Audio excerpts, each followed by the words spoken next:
चलिए, तो इस वीडियो में मैं आपको समझाने वाला हूं बहुत ही जबरदस्त कंसेप्ट। प्रीपोजिशन तो आप जरूर पढ़े होंगे, कहीं ना कहीं जरूर पढ़े ही होंगे, लेकिन प्रीपोजिशन के ये 3 रूल यदि आप जानते होंगे तब जाकर आपको प्रीपोजिशन अच्छे ढंग से आएगा। ठीक है ना। तो सबसे पहला रूल क्या है प्रीपोजिशन का? ये 3 ही रूल जानना है। इसी 3 रूल के पीछे पूरा का पूरा आपका कंसेप्ट है। सबसे पहला बात है कि किसी भी सेंटेंस में यदि प्रीपोजिशन का यूज होता है तो प्रीपोजिशन के बाद 2 ही पार्ट्स ऑफ स्पीच आएंगे, या तो नाउन या तो प्रोनाउन। ठीक है ना। इसके बाद 2 ही parts of speech, either we can use noun और प्रोनाउन। ठीक है। दूसरा पार्ट्स ऑफ स्पीच इसके बाद हमारा नहीं आ सकता है, इतना बात का ध्यान रखना है। ठीक है। कभी कभी सेंटेंस में मान लीजिए दे देता है क्या, एडवर्ब देता है, जो बिल्कुल गलत है। ठीक।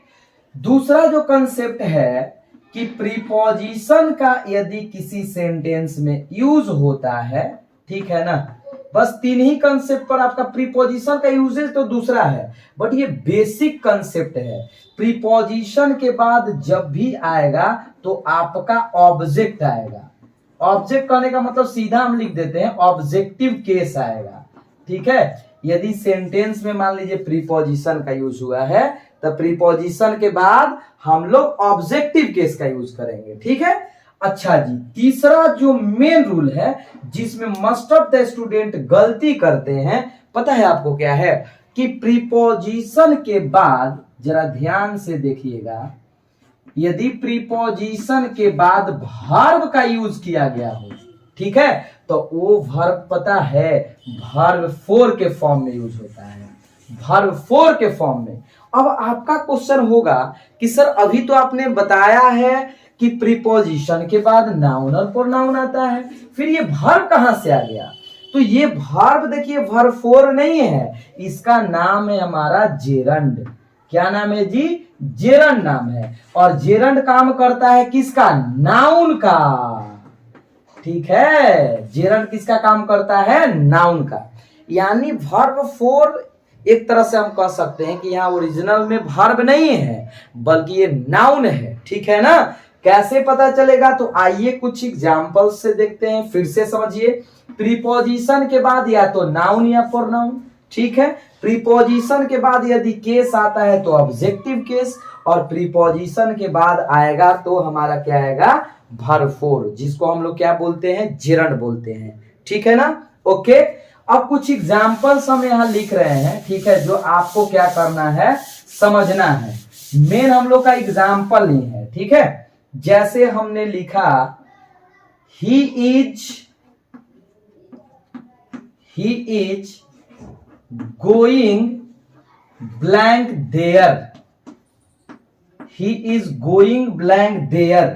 अब इसमें आप सभी को प्रीपोजिशन मान लीजिए भरना है, प्रीपोजिशन फिलअप करना है। ठीक है।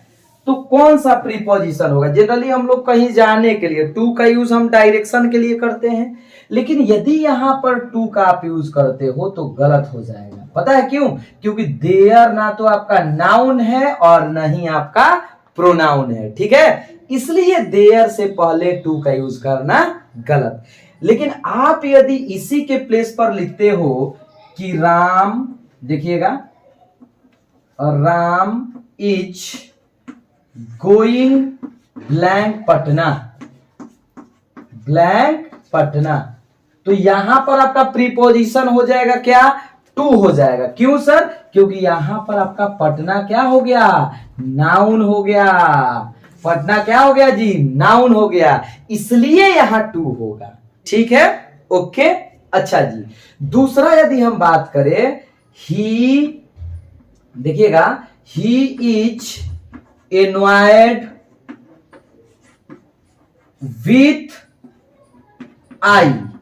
अगर हम ऐसा लिखते हैं तो भी आपका गलत हो जाएगा, क्योंकि यहां पर देखिए विथ क्या है? विथ क्या है? आप ही बताओ। प्रीपोजिशन है, और प्रीपोजिशन के बाद प्रोनाउन तो होता है, लेकिन वो प्रोनाउन हमारा ऑब्जेक्टिव फॉर्म में होगा, यानी आई नहीं हो सकता है, मी का यूज करना पड़ेगा।